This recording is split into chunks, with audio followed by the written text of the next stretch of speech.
Hello everyone, welcome to the series of Ghatna Chakra ancient history. हम लोग पढ़े अनदर चैप्टर जिसका नाम है बुद्धिज़्म। तो यहाँ पे बात होती है गौतम बुद्ध के बारे में। इनका जन्म हुआ है लुम्बिनी में, कपिलवस्तु के नियर, और 563 बीसी में हुआ है। 563 बीसी अगर आप लोग याद कर सकते हैं तो अच्छा रहेगा, क्रोनोलॉजी ऑर्डर में लगाने में ईजी हो जाता है। इनके फादर का नाम था शुद्धोदना और ये शाक्य क्लैन के थे। ठीक है, इनका जो कुल था वो शाक्य कुल था। इनकी माता का नाम था माया देवी या फिर महामाया। ठीक है, ये कोलियन कुल की थी, कोलियन कुल। The childhood name of Gautam Buddha was Siddhartha. ठीक है, a few days later his birth his mother died, therefore he was raised by his aunt Prajapati Gautami. Prajapati Gautami ने इनको पाला था। ठीक है, इनकी अपनी माँ की मृत्यु हो गई थी इनके पैदा होने के कुछ दिन बाद ही। उसके बाद 16 की उम्र में इनकी शादी हो जाती है यशोधरा से, जो कि शाक्य कुल की थी। ठीक है, in the latter Buddhist text other names of Yashodhara are Gopa, Bimba, Bhaddakaccana etceteras. ठीक है, तो ऐसे कुछ नाम भी यशोधरा के दिए जाते हैं जो लेटर बुद्धिस्ट टेक्स्ट है उसमें पाया जाता है। इनके पुत्र का नाम था राहुल। 4 सीन थे जिनका बहुत ग्रेट इम्पैक्ट पड़ा था बुद्धा की लाइफ में। इन्होंने अपना घर, अपना राज, जो एक इनका हुआ करता था, फैमिली हुआ करती थी, रॉयल फैमिली थी, उसको ये छोड़ के जंगलों में चले गए थे। तो वो 4 सीन थे, एक बूढ़े व्यक्ति का, एन ओल्ड मैन, एक बीमार व्यक्ति, a sick person, a diseased and a blessed saint.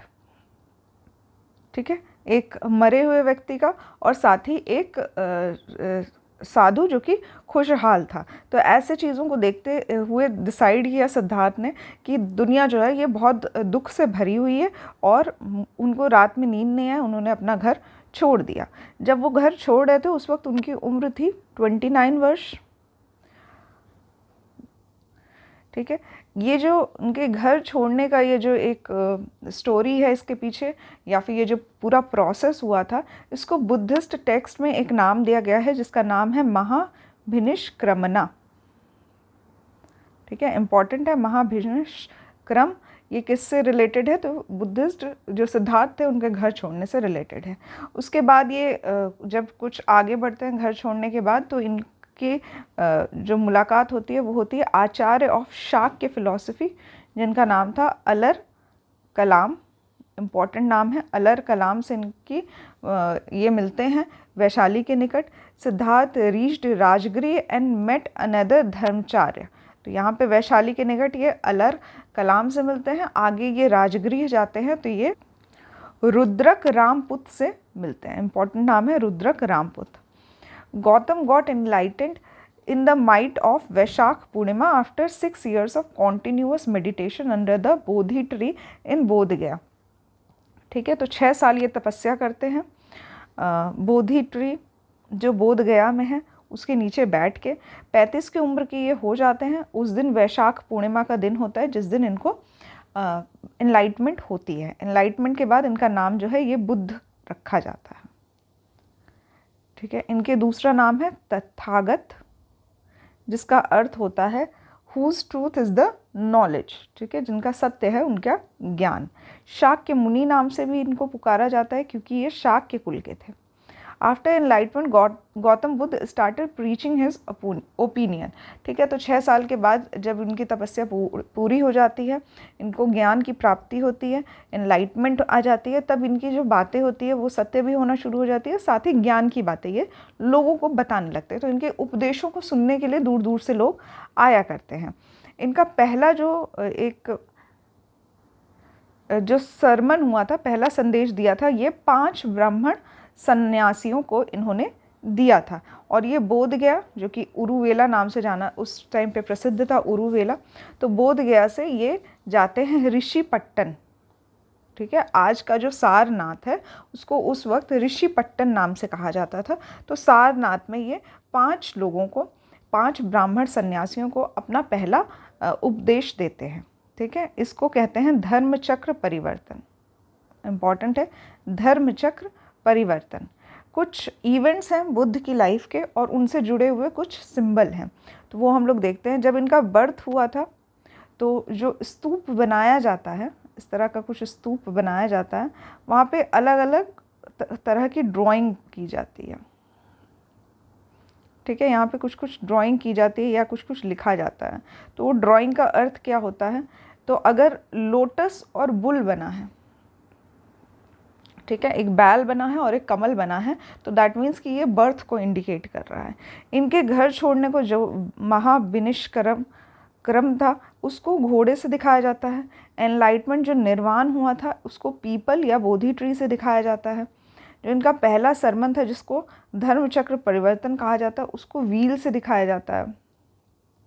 ठीक है, धर्म चक्र परिवर्तन इसको व्हील से दिखाया जाता है। और इनका जो परिनिर्वाण हुआ था यानी कि डेथ हुई थी उसको स्तूप से दिखाया जाता है। तो इस तरह का स्तूप जो बना रहता है वो दिखाता है, it shows the death of Buddha. तो इस तरह से ये सिंबल भी इंपॉर्टेंट हो जाते हैं एग्जामिनेशन पॉइंट ऑफ व्यू से।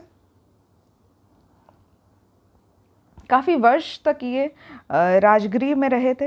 राजगृह में उस वक्त बिंबिसार था जो कि रूलर था मगध का, और इन्होंने महाविहार या वेलवन बनवाया था उनके रेजिडेंस के लिए। ठीक है, बुद्ध के रहने के लिए इन्होंने महाविहार बनवाया था। Travelling from Rajagriha Buddha reach Vaishali, ठीक है, जो कि लिच्छवी की कैपिटल हुआ करती थी। ठीक है, यहाँ पर भी जो लिच्छवी के लोग थे उन्होंने कुटाग्रशाला का निर्माण करवाया था इनके लिए। ठीक है, इस तरह के इनके रेजिडेंस के लिए ये जहाँ भी जाते थे लोग इनके लिए कुछ ना कुछ एक फॉर्म ऑफ इनका हॉस्पिटैलिटी करते थे या फिर आवभगत की जाती थी और वहाँ रहने के लिए इनको स्थान बनवाया जाता था इनके लिए। Vaishali royal courtesan Amrapali became his disciple and provided him Amravatika for the residence of Buddhist monk. ठीक है, तो यहाँ पे एक इनके वैशाली में ही एक इम्पॉर्टेंट जो दरबारी हुआ करते थे आम्रपाली, वो इनके शिष्य बन गए, बुद्ध के शिष्य बन गए और अम्रवाटिका नाम की जगह बनवाई थी जो बुद्धिस्ट मॉन्क्स हुआ करते थे उन लोगों के लिए। उसके बाद ये इन्होंने कुछ साल बाद जब इनके 8 वर्ष पूरे हो गए थे एनलाइटमेंट के, तब इन्होंने वुमेन लोगों को भी, जो औरतें हुआ करती थी, इनको भी भिक्षुणी बनाने के लिए बुद्धिस्ट संघ में वैशाली में आने की अनुमति दे दी थी। और ये एडवाइस दी गई थी इनके एक शिष्य आनंद के द्वारा। ठीक है, तो बुद्धिस्ट संघ में आने वाली जो पहली महिला थी वो थी महाप्रजापति। ठीक है, जो कि इनके मदर समान थी, इनकी माँ समान थी, और ये पहली महिला थी जो एंट्री करती हैं बुद्धिस्ट संघ में। देवदत्त जो होते हैं ये बुद्धिस्ट के कज़न होते हैं, और देवदत्त जो है पहले तो इनके फॉलोवर बनते हैं, बाद में इन्हीं के दुश्मन बन जाते हैं। He wanted to remove Buddha from the Buddhist Sangha and become the head of Sangha himself, but he did not succeeded. ठीक है, तो यहाँ पे देवदत्त जो हैं वो बुद्ध को उनकी जगह से हटाना चाहते हैं और खुद उस गद्दी पे बैठना चाहते थे। ठीक है, फिर यहाँ पे अनदर एक एग्जाम्पल आता है कौशल किंगडम के एक बहुत अमीर बिजनेसमैन होते हैं आनंद पिंडक, अनथ पिंडक, और ये इनके शिष्य बन जाते हैं बुद्ध के और इनको डोनेट करते हैं जेतवन विहार फॉर द बुद्धिस्ट संघ। कौशल नरेश होते हैं प्रसेनजीत, ये भी बुद्धिस्ट रिलीजन को अडॉप्ट करते हैं अपनी फैमिली के साथ और एक पूरा राम या पब्बा राम विहार को बनवाते हैं। Buddha spend his last rainy season in Vaishali while preaching Buddhism. He reached Pava where he stayed in the Amravatika of Chand, a blacksmith. ठीक है, important नहीं है। He gave Buddha Sukra Madhva food to eat. This caused him bleeding. ठीक है, तो ऐसा इनके जो लास्ट के जो मृत्यु के समय थे ऐसा कहा जाता है। कुछ टेक्स्ट में ऐसा लिखा हुआ है कि ये एनलाइटमेंट के बाद ये फिर उसके बाद कुछ सालों बाद जब ये ध्यान कर रहे थे तभी इनकी मृत्यु हो गई। कुछ लोगों का ऐसा कहना है कि इसके पीछे भी कुछ कॉन्स्पिरेसी थी। जब ये पावा पहुँचे थे तो वहाँ पे एक कोई लोहार था जिसने कुछ खाने के लिए इनको दिया और उसके बाद से इनकी मृत्यु हो गई। तो इम्पॉर्टेंट हमारे लिए ये है कि इनकी मृत्यु कुशीनगर यानी कि उस वक्त के कुशीनारा में हुई थी और इन्होंने अपनी जो लास्ट उद्देश्य था वो सुबध को दिया था, सुबध को। तो इम्पॉर्टेंट हो जाता है ये। ही डाइड इन कुशीनगर जो कि उस वक्त मल्ली राज्य का कैपिटल हुआ करता था और 483 BC में इनकी डेथ हो गई थी जब ये 80 वर्ष के थे। और इसको महापरिनिर्वाण नाम से जाना जाता है बुद्धिस्ट टेक्स्ट में। बुद्ध का जो पहला सरमन था, जो पहला उद्देश्य था, उसको धर्मचक्र परिवर्तन कहा जाता है। ठीक है, इन्होंने 8 फोल्ड पाथ बताया था, मतलब 8 पॉइंट का एक रास्ता बताया था कि अगर आप लोग ये 8 पॉइंट फॉलो करते हैं तो आपके जीवन में ये जो सुख दुख का ये जो क्रम है ये ऐसा नहीं होगा। मतलब आपको एक स्मूथ लाइफ जीने के लिए आपको ये 8 पॉइंट्स जो हैं ये फॉलो करने पड़ेंगे। ठीक है, तो ये धर्मचक्र परिवर्तन सूत्र इनको कहा जाता है। ठीक है, he gave the noble 8 fold path and 4 noble truth. ठीक है, तो इनके 4 नोबल ट्रूथ थे, कुछ तो इनके खुद के आइडियाज़ थे। ठीक है, तो ये 4 जो नोबल ट्रूथ हैं ये होते हैं कि यहाँ दुनिया में दुख है और दुख के पीछे कुछ कारण है, दुख को कम किया जा सकता है और ये जो 8 फोल्ड पाथ हैं या ये जो 8 पॉइंट्स हैं ये आपको ले जाएंगे ऐसी तरफ जहाँ पे आपके दुख की समाप्ति हो जाएगी या कम हो जाएगा। इसको आर्य सत्य के नाम से भी जाना जाता है। ये जो 8 पॉइंट्स हैं इनको आर्य सत्य के नाम से भी जाना जाता है। ठीक है, इनका ये जो कॉन्सेप्ट था ये पहला तो अहिंसा का था, मतलब कोई बलि किसी की चढ़ानी नहीं थी, कोई सैक्रिफिशियल नहीं था। साथ ही ये कॉमन लोगों के समझ में आता था, ये कुछ ऐसी बातें करते थे जो कॉमन लोगों के समझ में आता था। ठीक है, तो सिंपल लैंग्वेज में, लोगों की समझ में आने वाली भाषा में ये बोला करते थे। कोई कास्ट, कोई जातिवाद नहीं था। जो नॉन ब्राह्मण थे यानी कि जो ज़्यादातर जो दलित लोग हुआ करते थे वो बुद्धिज़्म की तरफ ज़्यादा उनका अट्रैक्शन हुआ और ये मिशनरी कॉन्सेप्ट भी फॉलो किया करते थे। ये इम्पॉर्टेंट हो जाता है कि बुद्धिस्ट काउंसिल कहाँ कहाँ हुई है। तो ये 4 बार ये बुद्धिस्ट काउंसिल हुई है। पहला जो हुआ है ये 483 में हुआ है, राजगृह में हुआ है और जो प्रेसिडेंट थे वो थे महाकश्यप और जो राजा थे उस वक्त के वो थे अजातशत्रु। बहुत इंपॉर्टेंट है ये, अक्सर क्वेश्चन पूछा जाता है। देन सेकेंड जो बुद्धिस्ट काउंसिल हुई है वो हुआ है 383 में, मतलब कि इससे 100 साल बाद। ये वैशाली में हुई है, सबा कामी और काल अशोक के समय में। ठीक है, तो सबा कामी इसके प्रेसिडेंट थे, काल अशोक जो थे वो राजा थे। थर्ड बुद्धिस्ट काउंसिल हुई है 247 में, पाटलिपुत्र में हुई है और इस टाइम पे जो प्रेसिडेंट हैं वो है मोगलीपुत्र तिस और जो राजा हैं ये हैं अशोक। जो लास्ट बुद्धिस्ट काउंसिल हुई है, चौथी बुद्धिस्ट काउंसिल, ये 1st सेंचुरी AD में हुई है। ठीक है, कुंडलवन में हुई है, कश्मीर में। जो प्रेसिडेंट थे वो थे वासुमित्र अश्वघोष, वासुमित्र जो थे ये प्रेसिडेंट थे, अश्वघोष जो थे ये वाइस प्रेसिडेंट थे और ये कनिष्क के टाइम पे हुई है। कनिष्क जो थे वो राजा हुआ करते थे उस टाइम पे। तो सभी ये जो चारों बुद्धिस्ट काउंसिल है ये इंपॉर्टेंट हो जाती है। ईयर वाइज आपको याद होना चाहिए कहाँ कहाँ हुई है, इनमें प्रेसिडेंट कौन थे और कौन से राजा के टाइम पे ये बुद्धिस्ट काउंसिल हुई है। ठीक है, उसके बाद काफ़ी समय बाद बुद्ध की मृत्यु के बाद में बुद्धिस्ट काउंसिल में या बुद्धिस्ट जो एक ट्रेडिशन चला आ रहा था इसमें भी कुछ चेंजेस होने शुरू हो गए थे। तो जो ट्रेडिशनल फेथ को मानते थे, जो ट्रेडिशनल जो बुद्धिज़्म चला रहा था उसको फॉलो करते थे, उसको स्थाविर कहा जाता था या फिर थेरावदी कहा जाता था। ठीक है, इम्पॉर्टेंट है, स्थाविर या थेरावदी कहा जाता था। और इसको जो लीडर थे इसके वो थे महाकचयान। ठीक है। और कुछ ऐसे भी थे जिन्होंने चेंजेस को एक्सेप्ट कर लिया था कि अब बुद्धिज़्म में कुछ बदलाव होने चाहिए, तो ये स्थाविर नहीं थे, ऐसे लोगों को महासंघिका कहा जाता था, महासंघिका कहा जाता था। और इनको लीड करते थे महाकश्यप। इम्पॉर्टेंट है, महाकश्यप जो थे ये लीडर थे किसके, महासंघिका के। जो 4th बुद्धिस्ट काउंसिल हुई थी ये बेसिकली महासंघिकाओं की ही डोमिनेंस था इसमें, ठीक है। एक और चीज़ हुई थी, जब 4th बुद्धिस्ट काउंसिल हुई थी तो बुद्धिज़्म जो था वो दो और डिविजन्स में डिवाइड हो गया, एक हीनयान और एक महायान, ठीक है। तो हीनयान और एक महायान।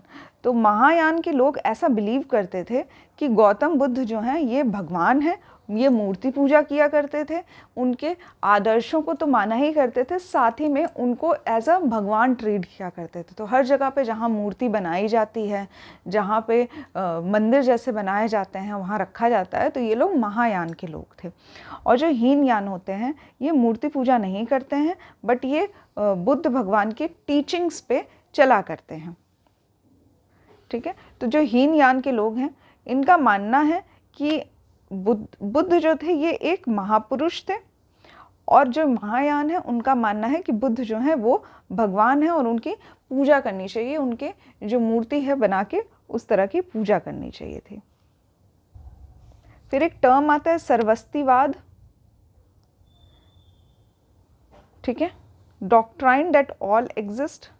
तो वो सभी चीज़ें जो एग्जिस्ट करती है वो सर्वस्तिवाद में आता है। कुछ ऐसे complicated system in which past, present and future phenomena are all held to some form of their own existence, ठीक है, ऐसा कुछ होता है, ठीक है। तो यहाँ पे कुछ और कॉन्सेप्ट्स दिए हुए हैं, बुद्धिस्ट टेक्स्ट के अनुसार क्या क्या ज्ञान उन्होंने बांटा था, ठीक है, ऐसी कुछ बातें दी हुई है। ये अभी इम्पॉर्टेंट नहीं है हमारे लिए, जब हम लोग क्वेश्चन सॉल्व करेंगे तो किस तरह के क्वेश्चन इस पर बेस्ड आते हैं वो हम लोग बस उतना ही पढ़ेंगे, ठीक है। यहाँ पे ज़्यादा ज्ञान आपको लेने की ज़रूरत नहीं है।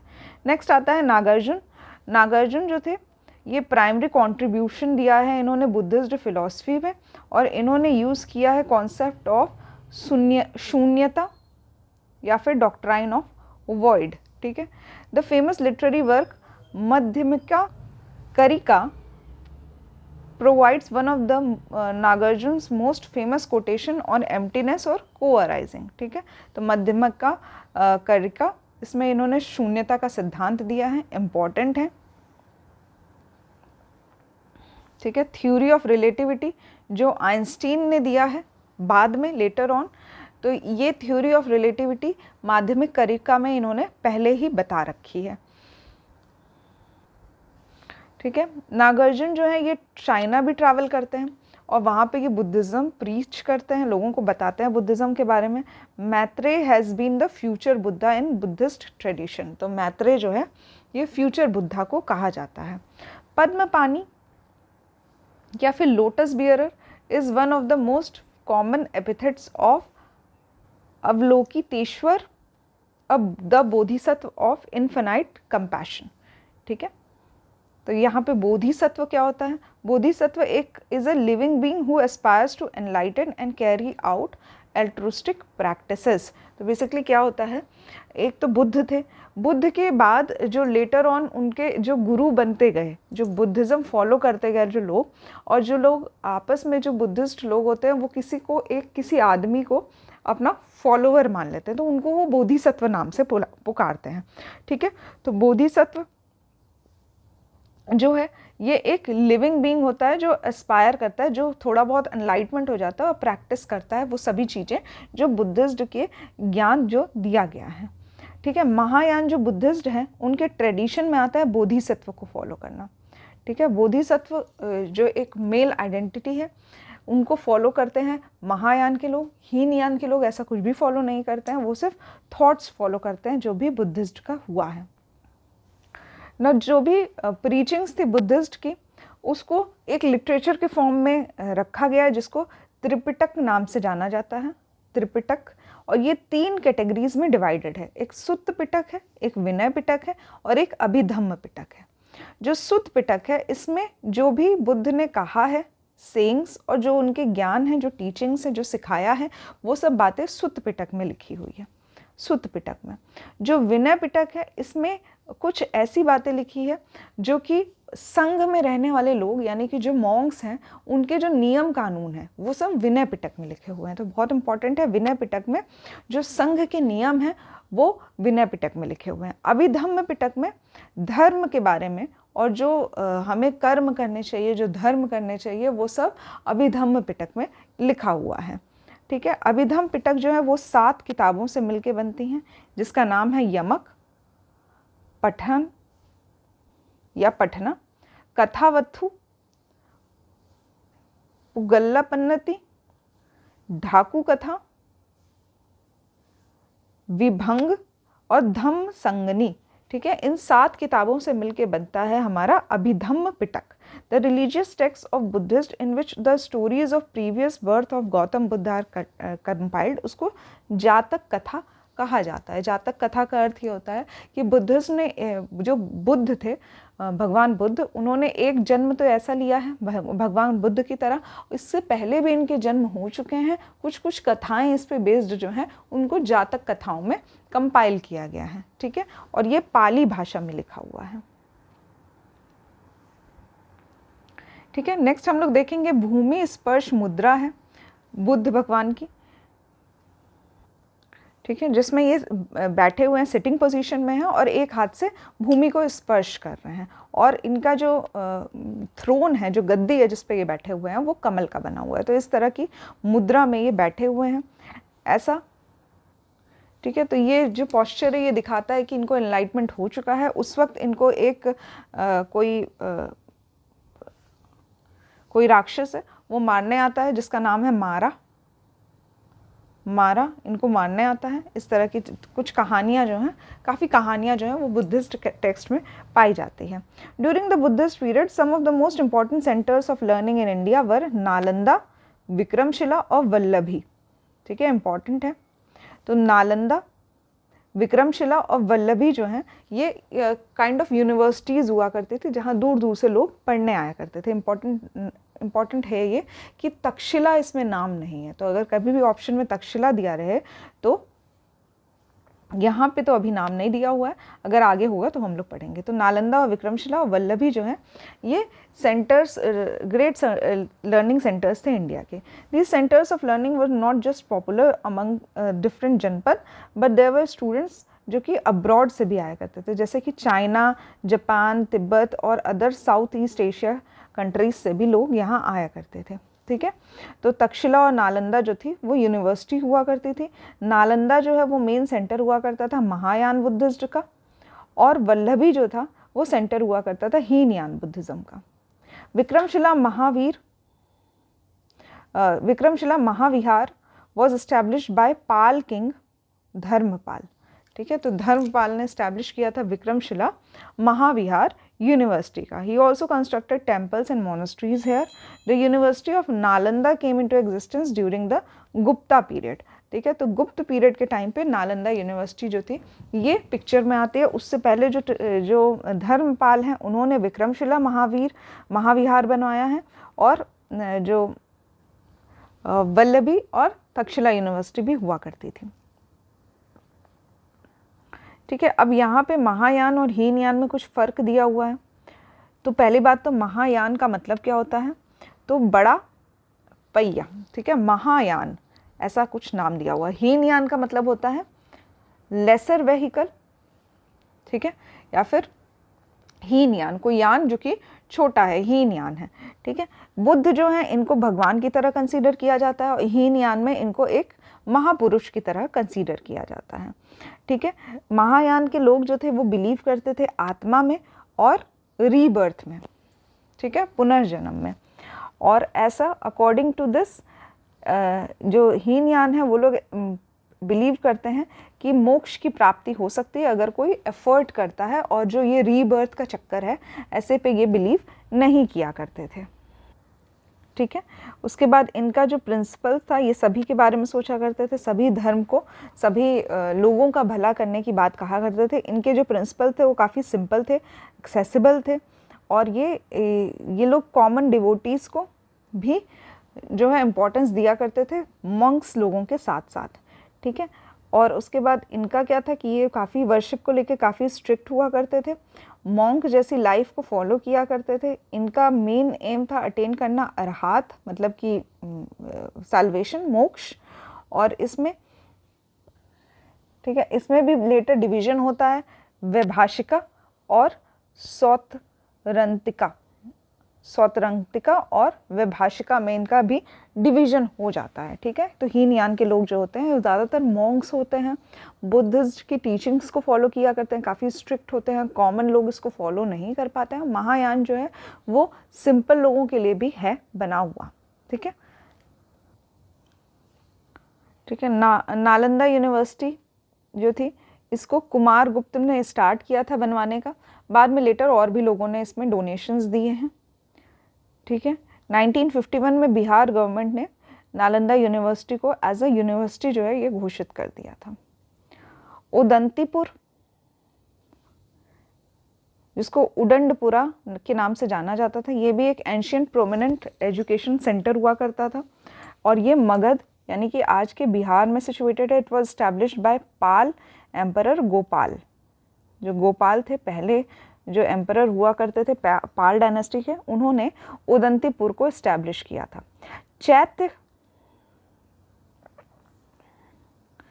चैत्य या फिर स्तूप का अर्थ ये होता है कि जब किसी का कोई डेड हो जाता है तो उनके जो जहाँ पे वो दफनाया जाता है उसको एक राउंड शेप में कवर कर दिया जाता है, समाधि बना दी जाती है, इसी को चैत्य या फिर स्तूप कहा जाता है। ठीक है, और उनके जो अवशेष हैं उनको उस जगह पे सुरक्षित रखने के लिए स्तूप का निर्माण कराया जाता है।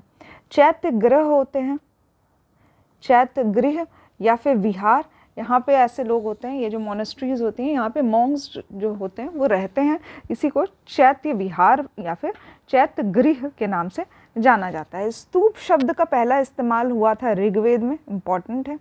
स्तूप का अर्थ होता है स्टेम ऑफ ट्री, ट्री के जो जड़े नहीं, जो स्टेम है उसको कहा जाता है स्तूप। जो बोध गया का स्तूप है ये बेसिकली बुद्ध के एनलाइटमेंट को शो करता है। ठीक है, और जो बाकी स्तूप है वो बुद्ध की कहीं ना कहीं लाइफ से जुड़े हुए हैं, बट सांची का स्तूप जो है it is not related to any episode of Buddhist life, ये बाद में बनाया गया था। जो स्तूप होते हैं वहाँ पे बुद्ध के कुछ अवशेष या फिर उनके जो मेन शिष्य हुआ करते हैं उनके अवशेष रखे गए हैं। तो करेंटली 4 टाइप के स्तूप पाए जाते हैं। पहला होता है शारीरिक स्तूप, जिसको बॉडी स्तूप कहा जाता है। दूसरा होता है परिभौगिक स्तूप, शारीरिक, परिभौगिक। थर्ड होता है उद्देशिका स्तूप, और फोर्थ होता है पूजर्थक स्तूप। ठीक है, जिसको वर्शिप की जाती है। उद्देशिका मतलब ऑब्जेक्टिव स्तूप। गौतम बुद्ध जो थे इन्हें लाइट ऑफ एशिया भी कहा जाता है। ये जो एक किताब है लाइट ऑफ एशिया, ये लिखी गई है एडविन अर्नोल्ड के द्वारा, इम्पॉर्टेंट है। Mahaparinirvana temple is located in Kushinagar in Uttar Pradesh. Statue of Lord Buddha in temple was obtained by excavation in 1876। तो 1876 में जब खुदाई का कार्य हुआ तो यहाँ पे स्टैचू मिली थी लॉर्ड बुद्धा की। ठीक है, ये 6 मीटर्स हाई है इस टेम्पल में, और ये एक लाइंग पोजीशन में, लेटे हुए पोजीशन पे रखी हुई है। ठीक है, तो यहाँ पे महापरिनिर्वाण हुआ था बुद्ध भगवान का, और 1876 में इस मूर्ति को खुदाई के बाद निकाला गया था। ठीक है ना, कुछ इम्पॉर्टेंट बुद्धिस्ट टेक्स्ट है और उनके ऑथर्स हैं, जैसे कि पहला है मिलिंद पाहनो, ये नागसेन द्वारा लिखी गई है। ठीक है, अब इम्पॉर्टेंट है नागसेन द्वारा लिखी गई है। अभी रिसेंट में एक एग्जाम में पूछा गया था, ऑप्शंस में दिया था नागसेन एंड नागभट्ट ऑल्सो, तो वहाँ पे नागभट्ट से कंफ्यूज नहीं होना है, नागसेन द्वारा लिखी गई है मिलिंद पाहनु। बुद्ध चरित, सौंदर्यानंद और सरीपुत्र प्रकरण ये अश्वघोष के द्वारा लिखी गई है। मध्यामी करिका ये नागार्जुन के द्वारा लिखी गई है। विष्णुदिमगा ये बुद्ध घोष के द्वारा लिखी गई है, और अभिधम्म कोश ये वसुबंधु के द्वारा लिखी गई किताब है। ठीक है, तो इम्पॉर्टेंट हो जाता है, ये सभी किताबें इम्पॉर्टेंट हो जाती हैं और इनके ऑथर भी इम्पॉर्टेंट हो जाते हैं। Now will start with the question answers. तो पहला क्वेश्चन है when was Gautam Buddha born. तो इनका जो जन्म हुआ था वह था 563 BC में। Next question is which of the following events of Buddha life is known as Mahabhinishkramana. तो ठीक है, जब ये अपने घर छोड़ देते हैं, गृह का त्याग कर देते हैं, तो उसको महाभिनिष्क्रम कहा जाता है। ठीक है, तो ऑप्शन नंबर सी हमारा करेक्ट हो जाएगा। Gautam Buddha Buddha's mother was from which of the clan. ठीक है, तो ये कौन से कुल की थी। तो उनकी जो माता थी ये कोलियन कुल की थी, कोलियन कुल की। करेक्ट आंसर हो जाएगा option number D, Koliyan clan. Next question is Gautama Buddha was born at. तो इनका जन्म लुम्बिनी में हुआ था। करेक्ट आंसर हो जाएगा Lumbini. Next question is which of these is another name of Buddha.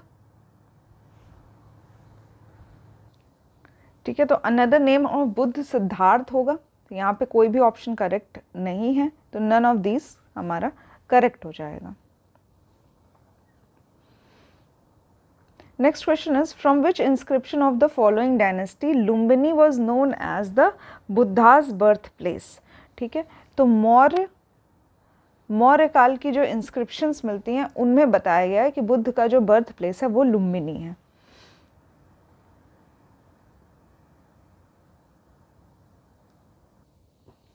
ठीक है, तो मौर्य डायनेस्टी के एक राजा थे अशोक, जो कि बहुत बड़े फॉलोवर हुआ करते थे बुद्धिस्ट जो रिलीजन है उसका।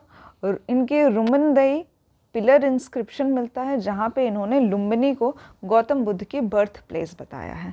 ऑल्सो जब ये राजा बनते हैं तो अपने राजा बनने के 20वें वर्ष ये लुम्बिनी की यात्रा करते हैं और यहाँ पे इस जगह को ये टैक्स फ्री कर देते हैं क्योंकि यहाँ पे गौतम बुद्ध का जन्म हुआ था। विच of the following inscription of Ashok confirms the tradition that Gautam Buddha was born in Lumbini.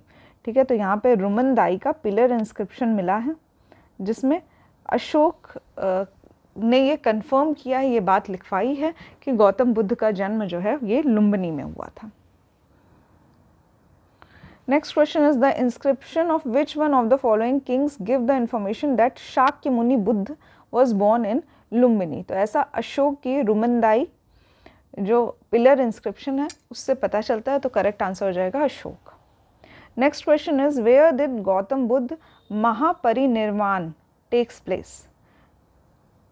ठीक है, तो महापरिनिर्वाण से मतलब है कि जब इनकी मृत्यु हो गई थी तो इनकी मृत्यु हुई थी कुशीनगर में।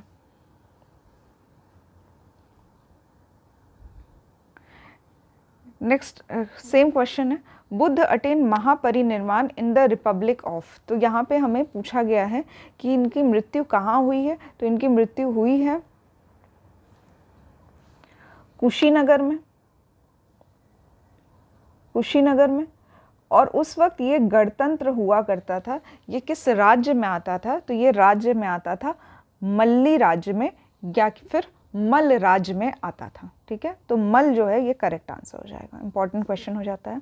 Next question is Gautama Buddha attain Mahaparinirvan in the kingdom of मल।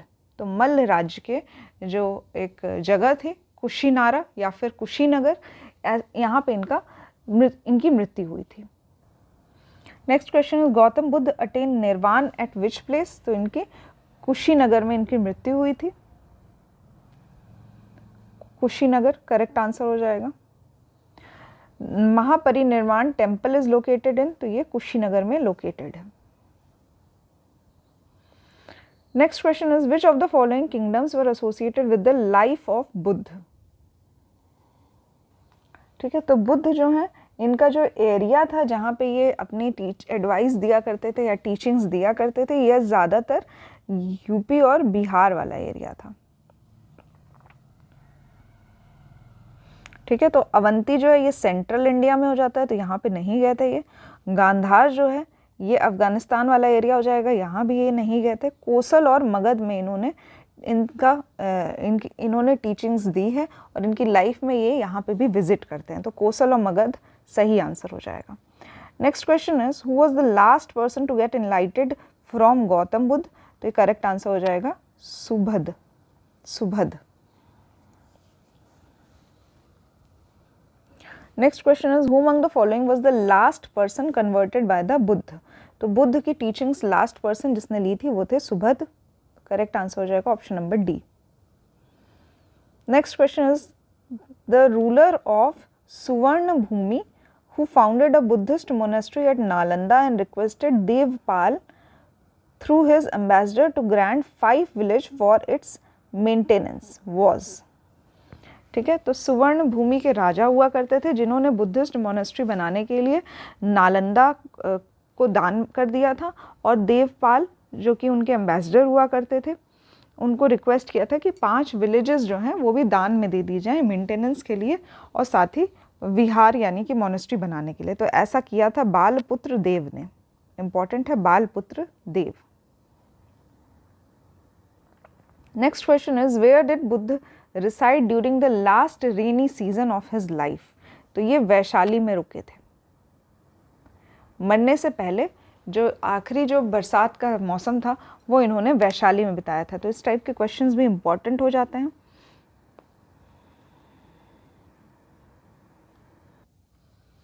Next question is which one of the following describes the best concept of निर्वाण इन बुद्धिज्म। तो निर्वाण जो होता है ये बेसिकली क्या होता है कि एक ऐसा टाइम आता है जब आपकी जो इच्छा है वो समाप्त हो जाती है। ठीक है, तो जो इच्छा होती है, जो एक एक्सटेंशन होता है फ्लेम ऑफ डिज़ायर का, वो हो जाता है। इसी को निर्वाण नाम से कहा जाता है कि सारी इच्छाओं की समाप्ति यानी कि आपकी जो मृत्यु है वो हो जाना। Next question is who was Alara Kalama. तो आलर कलाम जो थे जब ये घर छोड़ के निकलते हैं बुद्ध भगवान, तो फिर ये जब जिस पहले व्यक्ति से ये मिलते हैं जिनको ये अपना गुरु बनाते हैं तो वो अलर कलाम ही होते हैं। ठीक है, तो ये टीचर ऑफ बुद्ध सही हो जाएगा option.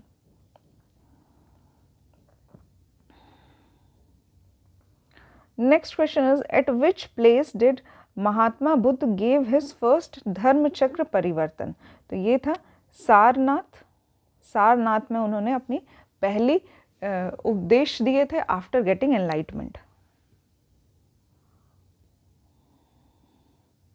Next question is where did Buddha preached his first sermon. तो पहला ज्ञान उन्होंने सारनाथ में दिया था। ठीक है, who gave his first sermon in Sarnath. तो ये थे गौतम महात्मा बुद्ध या फिर Gautama Buddha. Gautama Buddha gave his first sermon at, पहला उद्देश्य इन्होंने दिया था, उपदेश इन्होंने दिया था सारनाथ में। इन Buddhist text Dharma Chakra Parivartan is known as the first sermon of at Sarnath. Dharma Chakra परिवर्तन कहाँ हुआ था? तो ये सारनाथ में होता है जब उन्होंने पहला उपदेश दिया था। Next question is Gautama Buddha gave the maximum sermons eight which of the following place. ठीक है, तो सबसे ज़्यादा जो इन्होंने अपने उपदेश दिए हैं वो श्रावस्ती में दिया है। इंपॉर्टेंट क्वेश्चन है, श्रावस्ती में सबसे ज़्यादा उपदेश दिए हैं अपनी लाइफ के। Next question is which philosophy accept Triratna. Triratna का कॉन्सेप्ट जो है ये बुद्धिज्म में फॉलो किया जाता है, त्रिरत्न का कॉन्सेप्ट। ठीक है, तो जो इनके 3 रत्न हैं ये हैं बुद्ध, धर्म और संघ। इंपॉर्टेंट है, 3 रत्नों में बुद्ध, धर्म और संघ आते हैं। Next question is what does Triratna means in Buddhism. तो त्रिरत्न में 3 चीजें आती हैं, बुद्ध, धर्म और संघ। Next question is Buddha had visited Kaushambi during the rain of. तो कौशाम्बी के राजा उदयन हुआ करते थे जब बुद्ध जो थे इनके कौशाम्बी में विजिट करते हैं, इनके राज्य में प्रवेश करते हैं। ठीक है, तो इस पर्टिकुलर लेक्चर में हम लोगों ने थ्योरी की पढ़ी है बुद्धिज्म रिलीजन की। नेक्स्ट लेक्चर में हम लोग इसके बाद के क्वेश्चंस को कंटिन्यू करेंगे। So thank you for watching the lecture.